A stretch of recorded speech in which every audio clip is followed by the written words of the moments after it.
Hello friends, આજે હું કાકડીના હાર્વેસ્ટનો video મૂકવાની છું ફ્રેન્ડ્સ. તો તમે મારી સાથે નિહાળી શકશો કે કેવી રીતે મારા ગાર્ડનમાં કાકડીનો ફાલ આવ્યો છે.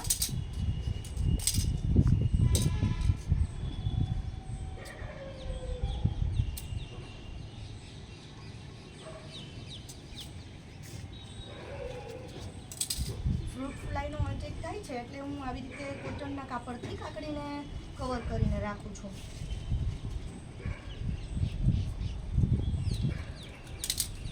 જ્યારે ફૂલમાંથી તમારી કાકડીમાં કન્વર્ટ થાય ફ્રૂટ, ત્યારે એક આંગળ જેટલું આટલું થાય ત્યારથી જ તમારે કવર કરીને રાખવું પડે છે. નહીંતર જ્યારે કાકડીનું ફ્રૂટ નાનું હોય ત્યારથી જ ફ્રૂટ ફ્લાય એમાં અટેક કરીને એમાં એગ મૂકી દે છે અને પછી આપણી કાકડી સડી જાય છે અંદરથી.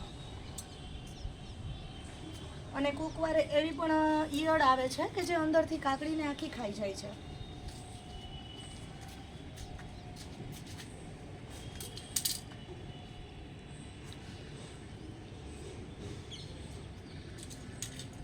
જો તમે વેલાવાળા વેજીટેબલ ગ્રો કરતા હોય, કાકડી, કિસોડા, ગલકા, દૂધી, તો એમાં તમારે આવી રીતે કવર કરીને રાખશો તો તમારું જે વેજીટેબલ હોય એ સારું રહેશે.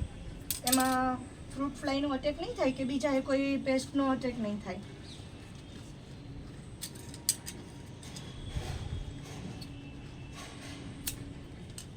મેં આની પહેલાં 7 દિવસ પહેલાં કાકડીનું હાર્વેસ્ટ કરેલું હતું, ત્યારે પાછું હાર્વેસ્ટિંગ થાય છે મારે.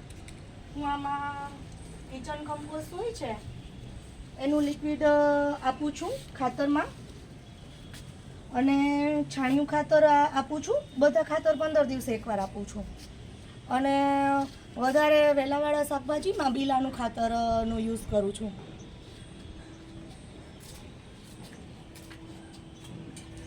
આ મારો દૂધીનો વેલો છે.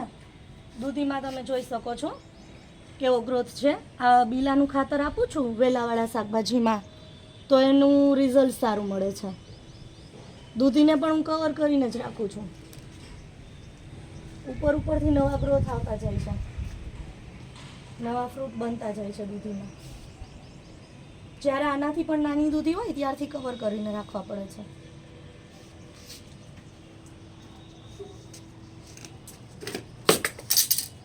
તમે જોઈ શકો છો ફ્રેન્ડ્સ, આવી રીતે ફ્રૂટ ફ્લાય અટેક કરે છે.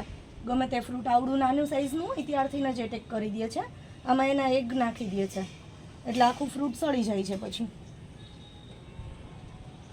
એટલે આવી રીતે તમારે કવર કરીને રાખો તો આવી રીતે પેસ્ટનો અટેક ન થાય. આને આપણે કટ કરી લેશું જેથી બીજા કોઈમાં રોગ ન આવે.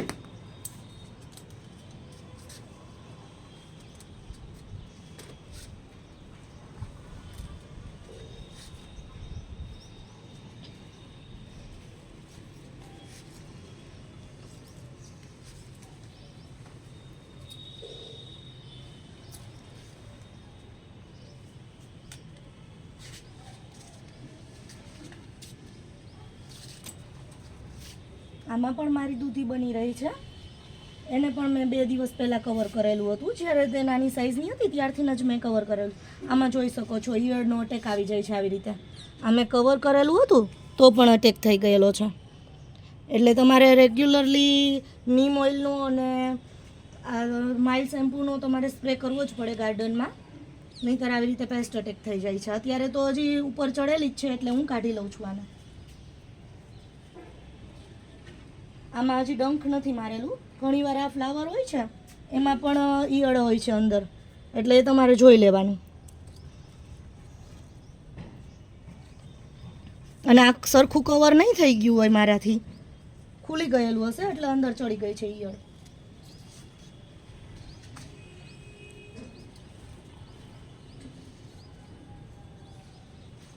આમાં પણ દૂધી બની રહી છે બીજી, એમાં પણ આપણે જોઈ લઈશું કે બીજા કોઈમાં આમાં પણ અટેક છે. અત્યારે જોઈ શકો છો કાલે મારા ગાર્ડનમાં પેસ્ટનો અટેક હતો એટલે આમાં પણ થઈ ગયેલો છે.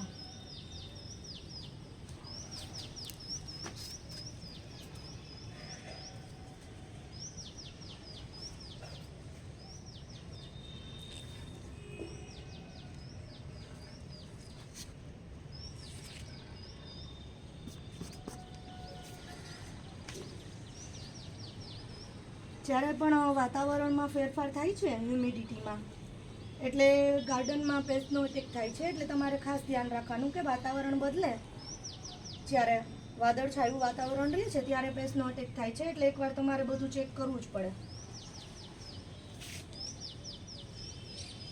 આવી રીતે તમે કોટનના કાપડથી કવર કરીને રાખશો તો ઓછો તમારે આ ફ્રૂટમાં અટેક કરશે, ગમે તે ફ્લાય કે ઈયળ.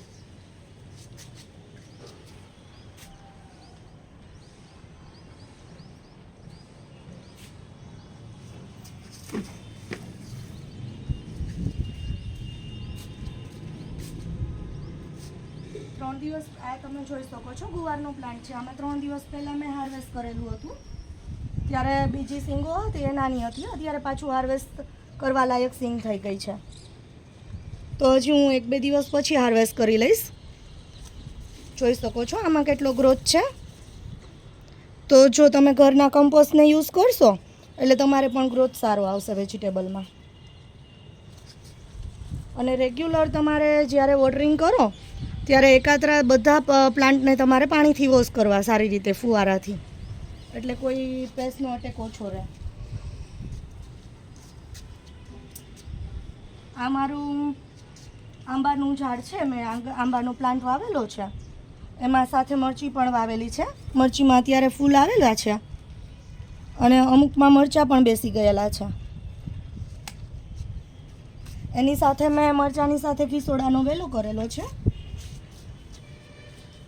એક ઘીસોડું આવી ગયેલું છે, એ આપણે અત્યારે હાર્વેસ્ટ કરી લઈશું. જોઈ શકો છો સારી રીતે મેં કપડાથી કવર કરીને રાખેલું હતું, તો આમાં કોઈ પણ જાતનો અટેક નથી થયેલો.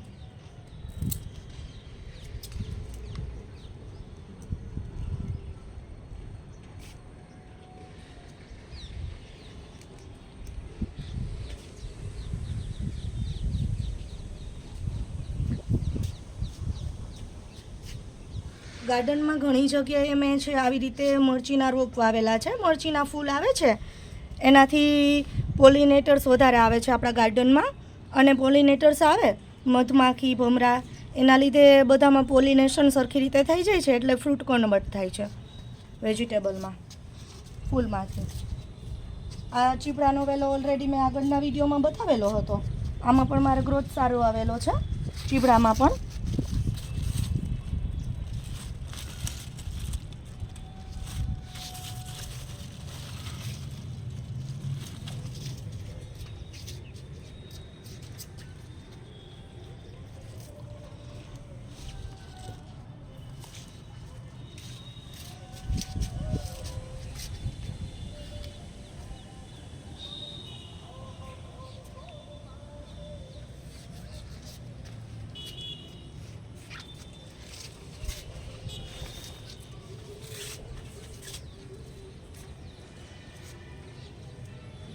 આ મારો સરગવાનો પ્લાન્ટ છે.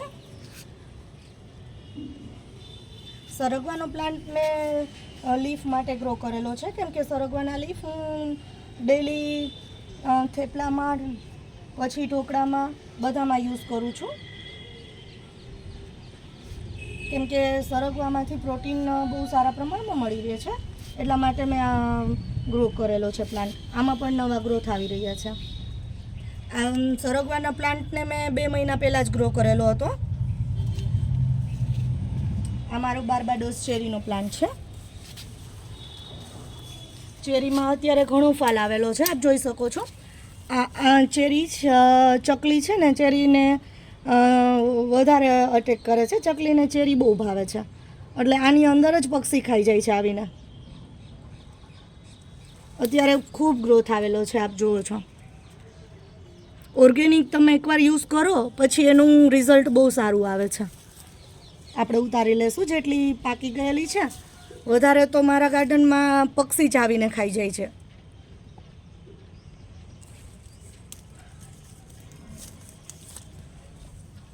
આ રાખી દેશું પાછું પક્ષીને ખાવા માટે. અમુક પાકેલી છે, બાકી તો હજી કાચી જ છે. એક હારે પાકશે પછી. ઘણો ગ્રોથ આવેલો છે. આની પહેલાં જ્યારે મેં હાર્વેસ્ટ કરેલું હતું ત્યારે પણ આટલો જ ગ્રોથ હતો. આમાં 12 માસ ફ્લાવરિંગ થાય છે અને ફ્રૂટિંગ થાય છે ચેરીમાં.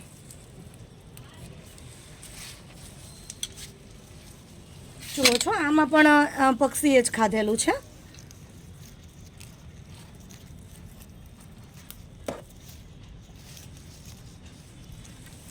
જેમ ફ્રૂટ પાકે છે એમ પક્ષી અંદર જ ખાઈ જાય છે.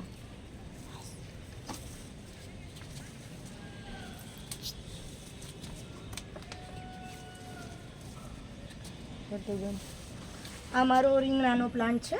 આ વરસાદ આવ્યો હતો અત્યારે વધારે, એટલે વરસાદને લીધે લેટ મારે ફ્રૂટિંગ થયેલું છે.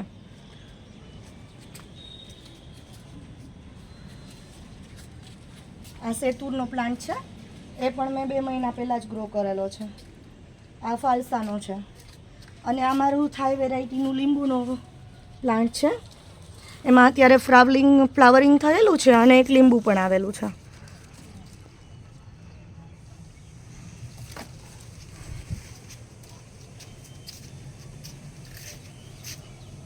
Okay, thank you friends. Please like, share and subscribe my video.